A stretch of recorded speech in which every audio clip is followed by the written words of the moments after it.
If you're running a business or a side hustle right now, you need to know how to send an invoice. My name is Charlie, and I'm a business owner and serial entrepreneur. And in this video, I'm going to walk you through exactly how to create an invoice step by step using invoice templates and QuickBooks Invoice Generator, which I personally use for my recruiting business, my media company, even back when I was doing real estate and had my own agency. But first things first. What is an invoice? Super simple. It's just a formal way of asking your client to pay you. It says who owes you, what they owe you for, and how much. Back when I was doing freelance tutoring, I'd send out these basic Word doc invoices, and it was hard keeping track of who paid me and who didn't. Later on, I switched to QuickBooks and I started doing grad photography, and it saved me time, helped keep my books organized for my taxes, and made me look way more professional for clients. This professionalism isn't just about appearances. It builds trust with your clients and can even lead to faster payments. Remember, a clear and organized invoice signals that you run a professional operation. Also, just a quick tip, always itemize what you're charging for. If you're charging for 3 hours of work, write that. If there's a tax or discount, put that too. If there's a materials fee, put that in there. A well laid out invoice shows your client exactly what they're paying for. QuickBooks does this automatically, so you never leave anything off accidentally. Transparency in pricing builds strong client relationships and prevents misunderstandings later on. It's a core principle of good business communication. Now, with every invoice, you need a unique number so you can track it easily. I'd start with something like 001, 002, or use a date like this. I recommend to just keep it consistent.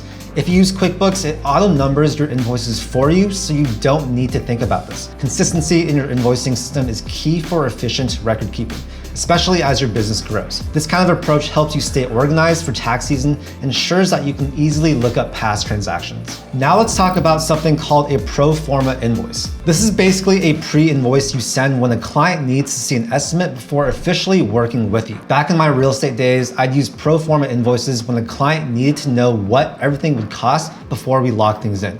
It's not a payment request though. It's more like, hey, here's what it's going to cost. Then once the work is done, you send them the real invoice. Understanding the difference between these financial documents is crucial for clear communication with clients and proper accounting. It helps manage client expectations and ensures you're not prematurely recording revenue. Very quickly, here's the difference between a commercial invoice and a pro forma invoice. A commercial invoice is issued after the work is done, telling the client exactly what they owe and how to pay. Think of it as your official request for payment.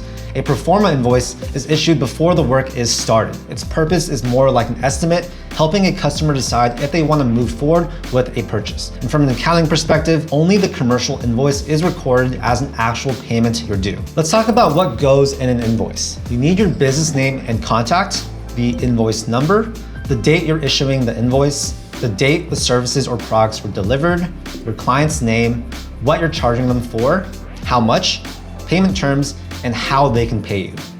Payment terms are especially important when you want to prevent overdue invoices. Whether your payment is due on receipt, net 15, or net 30, it lets your client know when your payment is expected. Clearly defined payment terms are a cornerstone of healthy cash flow for any business. Don't leave payment expectations up to assumption. Explicitly state them to avoid delays and financial strain. It's a big topic, so you can learn more about payment terms in my next video. Side note, QuickBooks has free invoice templates in PDF, Word, and spreadsheets that you can download here or here. And here's something a lot of people skip, customizing your invoice. You want to make sure it looks clean, so add your logo, use brand colors, and make it professional.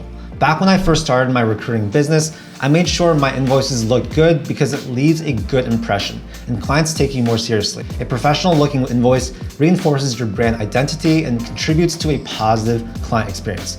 It's a subtle but effective way to build trust and legitimacy.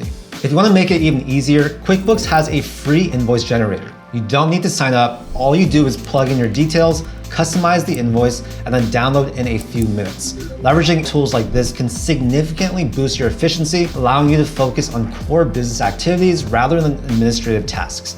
It's all about working smarter, not just harder. Sending the invoice is just the first step. Here are some tips to keep track of sent invoices. Use an invoice tracking spreadsheet to stay up to date on sent invoices and payments received. I use QuickBooks Payments for this, so they automatically track this for me. Proactive invoice tracking is essential for maintaining healthy cash flow. Don't just send and forget, actively monitor your outstanding invoices. Use an accounting software like QuickBooks that automatically records the status of your invoices to keep your books organized.